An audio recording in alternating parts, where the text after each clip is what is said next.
The original Dragon Ball series was my first experience with the franchise, outside of watching my friend play a bit of Burst Limit. This show is such a journey, and one that I feel only gets better as it continues. I've been rewatching it lately, which gave me the itch to experience it in video game form. So I tried every Dragon Ball game I could find, starting with the first one ever released, Dragon Ball Daihikyō, released for the Epoch Super Cassette Vision. I've never heard of this system before, so it's really interesting to find out about it. It released back in 1984 and was discontinued only 3 years later. Its library is a grand total of 30 games. Dragon Ball Daihikyō is one of the last games released. It came out September 1986. By this point, the manga had only released 3 volumes, so the game adapts the first arc.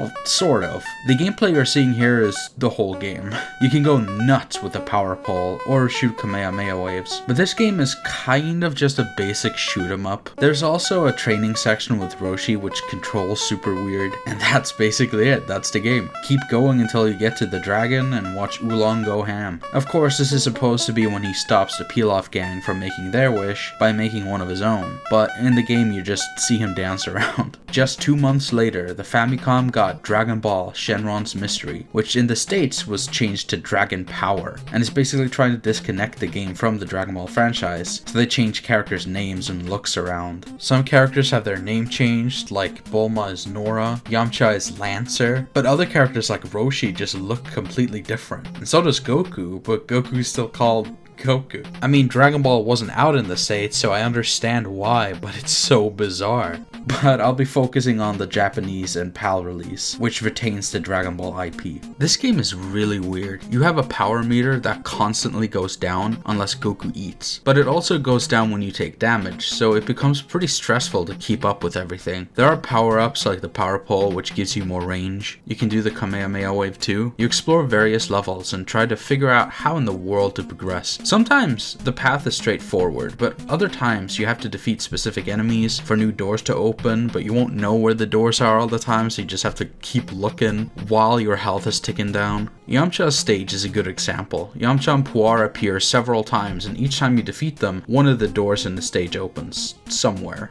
and you gotta find it while keeping your power meter up and being able to defeat Yamcha in these side view sections twice. This level in particular was a hell of a difficulty spike, but eventually I got through it. The next one, on the other hand, is super easy. You get way more food and it's so much easier to keep your power up. The difficulty in this game goes all over the place. After you defeat the Pilaf gang and get to the dragon, you get one of 4 wishes. 3 of them have you see a shortcut scene before taking you to some training levels, and one of them skips the training levels entirely.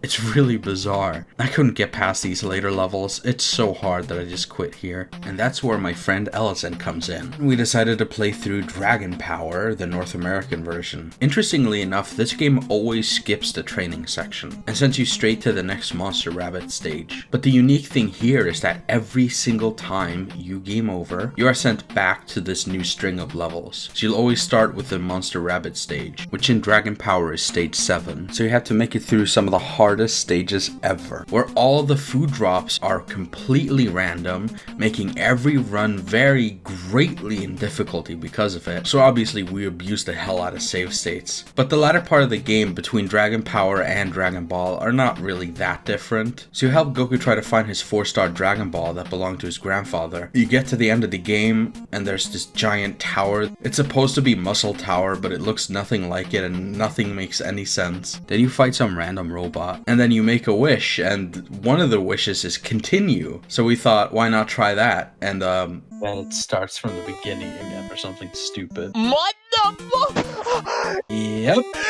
The other wishes just have Pilaf tell you, oh, this is a great game, right? Well, Bandai's gonna make more great Dragon Ball games, and that's it. I appreciate the game for what it was trying to do, but it's just a really rough experience. After this, there were 2 more games on the Famicom, Dragon Ball Daimaō Fukkatsu and Dragon Ball 3 Gokuden. The pixel art is really cool, and the fact that you're able to explore interior environments is pretty dope. This game is a bit of a point-and-click adventure mixed with card-based combat and movement. It's really strange. The game is pretty slow-paced, and and the gameplay isn't the most interesting. Though I like looking at the game, playing it just feels sort of weird. There's a lot of times where I struggle to figure out how to progress. A follow-up came out 1 year later, Dragon Ball 3 Gokuden. This game goes through all of Dragon Ball, including the last tournament. It plays a lot like Daimaō Fukkatsu, but the level up system is a lot slower, and the game is much grindier as a whole. I didn't mention this in the last section, but both of these games have instant death game over screens that can occur when you're exploring environments, and this game uses a password system, so it can make it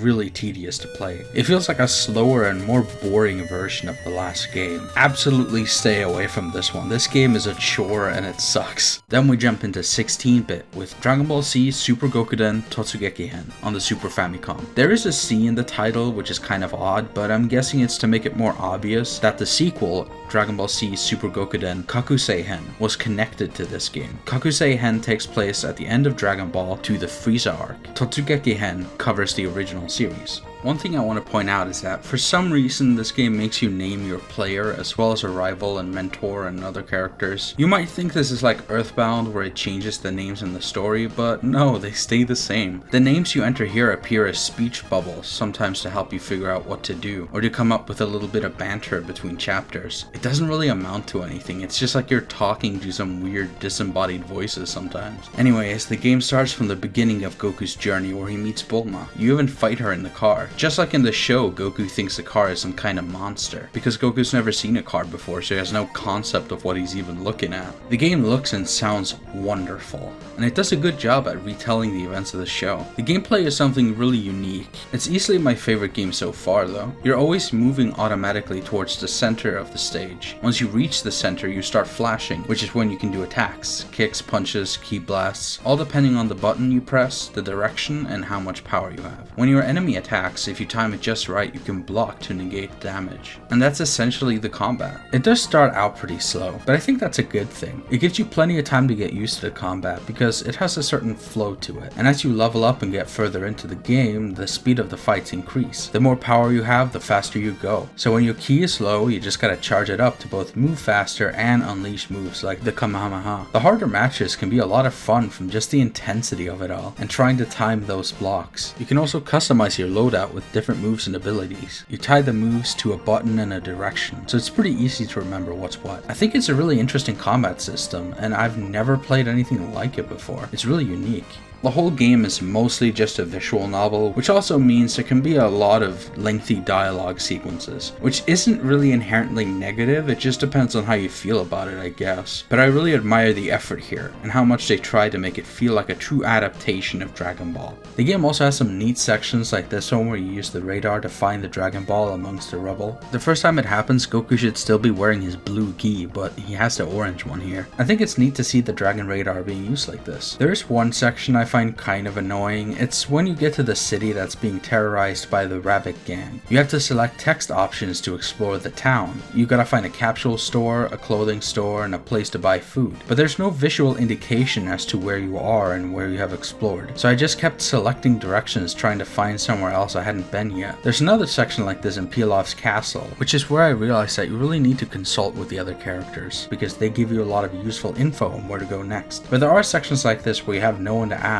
like when you're training with Krillin and searching for the stone. Then it's just trial and error, and you just have to keep pressing random directions and hope you figure it out. After defeating the Pilaf gang and ending the first arc, Goku goes to train with Roshi, and here comes a section that just sucks. Roshi will only train Goku if he finds a cute girl for him, so you gotta search to find someone, but their location is apparently random, and the order of where you go is always the same. So you fly to every location, and then you try one of the two dialogue choices, which are always weird stuff like dance and sleep or whatever, which basically just means that Goku takes someone from that location back to Roshi's place. And if it's not the right person, you have to go back and you have to select go somewhere else and then go somewhere else, and then you keep going and then going. And after like 30 minutes straight of this shit, I finally found someone, but Roshi doesn't like them either. So then Goku goes and finds someone else, but it's in a cutscene thankfully. Though she's a mermaid and she smacks Roshi, and then Krillin joins and you gotta go through all the same locations. Just keep selecting selecting find somewhere else, find somewhere else, find somewhere else again and again, all the way until you find launch. This whole thing was a fucking chore, but at least it's over. When it comes to the training section, it really just amounts to mashing the A button to deliver milk, mashing Y and A to plow the fields, and then after a couple of days of just mashing buttons, you're strong enough to move the rock that Roshi told them to move. So you keep going through the story, fighting in the tournaments, taking down Muscle Tower and the Red Ribbon Army, and it's all faithfully done. There's a lot of choices along the way that can alter the story, though I always went for the canon stuff. The amount of choices here really adds to the replay value.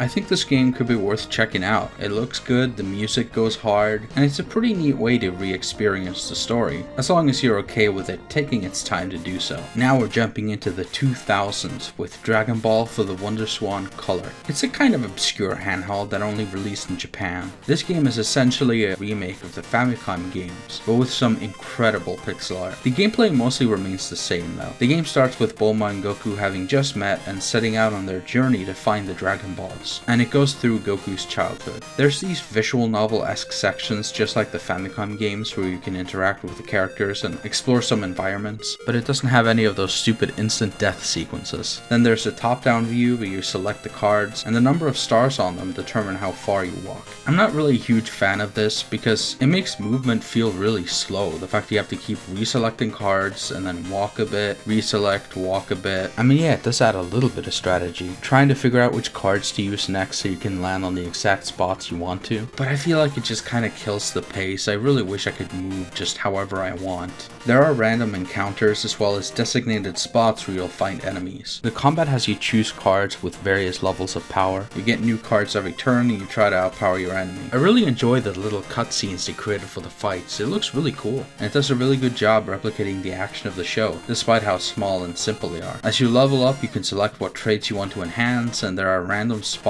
where you are given new cards and other little choices along the way. It's a really neat game and it feels like a massive step up from the Famicom games, but I don't really feel like it's for me. Next up is my all-time favorite handheld system, the Game Boy Advance, with Dragon Ball Advanced Adventure. This game retells all of Dragon Ball right up to the last tournament. It looks stunning, the pixel art is next level. It's so wild how well done it is, and I just can't get enough of it. The game looks and sounds incredible. It's a side-scrolling beat-em-up with platforming elements, but it's also got one-on-one battles where you kick, punch, and charge your ki blasts. You can also knock opponents into the air and follow up with combos. The combat's really satisfying and fun, even if it's simple. I absolutely love this game, it's such a good time. Exploring various environments and fighting all kinds of enemies. You also have a flying Nimbus section. It's nothing super special, but it's neat. There's also plenty of cool unlockables like little mini games or a versus mode where you can select your characters and fight the CPU, or another mode where you can pick from a bunch of different characters you come across in the game and play through various stages. There's a lot to do in this game. This game also has voice lines from the Japanese and English actors for their respective versions. Also, one thing to note, the Japanese version does have the Dragon Ball intro theme, while the version released in the States got a different song.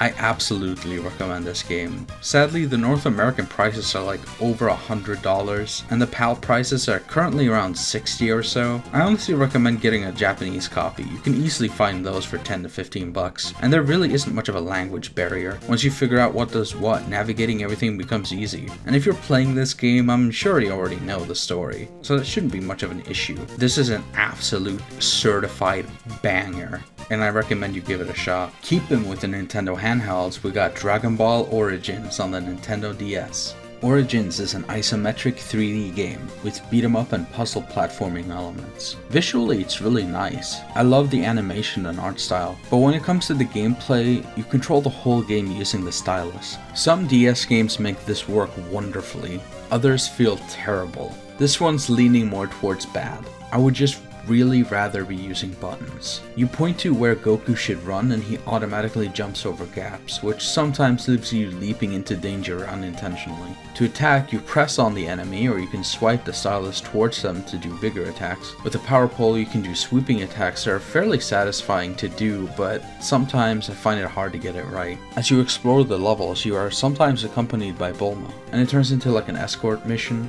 so you have to push blocks for her so she can cross. She has her own health bar, but thankfully she's at least able to shoot enemies, so she's not completely defenseless, but it can still be pretty annoying to deal with. She just kind of runs all over the place. The gameplay is pretty boring. It just is not fun to control. The level design is fairly basic and the few puzzles that you have to solve don't really amount to much. I got bored of it really quickly. The game only goes up to the first tournament, and in the tournament matches you can't use your power pole, so the combat becomes even more basic. Honestly, this game is just a slog to get through. It got a sequel 2 years later, Dragon Ball Origins 2, and it immediately has one major improvement. You can choose to control it with buttons only. This makes the game feel a whole lot better to play, and allows for so many more actions to be done at any time. It also just makes the combat feel a lot better, and it makes it easier to not accidentally jump off ledges when you're using the D-pad. Apparently the first game does have an option for the D-pad hidden in the settings, but it still mostly forces touch controls. This on the other hand feels so much better. Assigning attacks to different buttons opens up for so many more options, and stringing together little combos and dashing around just feels great.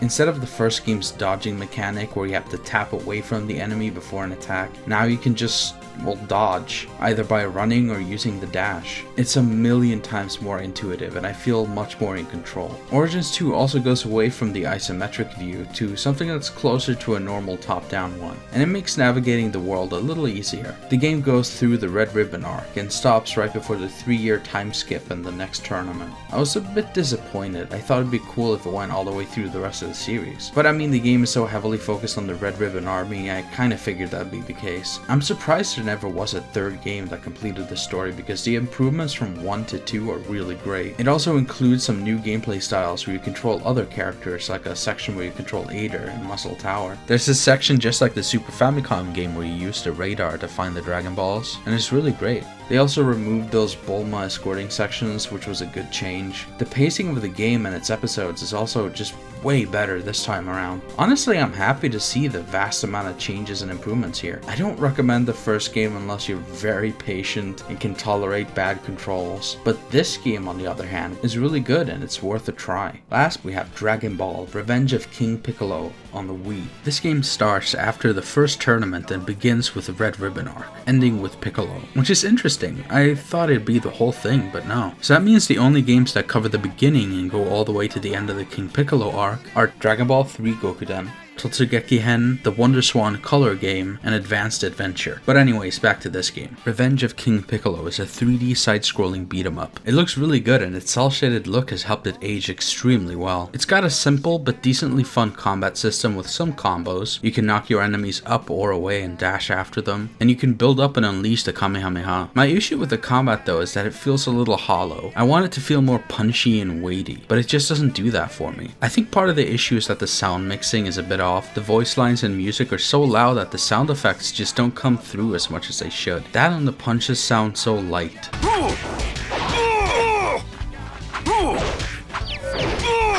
The game also has a slightly janky feel to it in general, especially when it comes to the very basic platforming. Don't get me wrong, it's not the worst or anything, it's just not particularly good. Also in the second boss fight of the game, I keep trying to do the Kamehameha on the boss, but I keep missing it. I feel like I should be hitting it. And then it suddenly connects. I guess you just gotta be dead on, but it just feels kinda clunky. Also, speaking of this fight, this is where Goku fights Silver, but instead of Silver, he sends this random guy to fight instead. I just think that's kinda lame. So you only see Silver in these cutscenes with drawings that just feel kinda cheap, but at least they're fully voice acted, so I'm happy to hear the English cast reprising the roles. Also, a lot of the story events are explained by the narrator, like how Goku gets a plane to try to fly to the next Dragon Balls after his Nimbus was blown up and all that. It's kind of a boring way to handle it. I know I'm being a bit harsh on this game. I mean, the GBA game also explains a lot of stuff through simple text, but the difference is that this is the first proper Dragon Ball game on a home console since the Super Famicom, and it just doesn't feel like they they were able to go all out. Maybe they just had a very limited budget or time frame to release it, but it's a shame. It doesn't feel like it reaches the heights that it could. It's just not super interesting. Though despite that, the game does have its charm. The game also isn't very long. It's like a 4-hour game, maybe 5 hours if you take your time to find more secrets. The game also reuses some music from other Dragon Ball games, which I thought was interesting. I noticed some Tenkaichi tracks here. I have to give some praise to the cutscenes that are animated in the game because they look really good, and I'm glad they made a good amount of them for this game. It does a really great job replicating the show, and also I love this.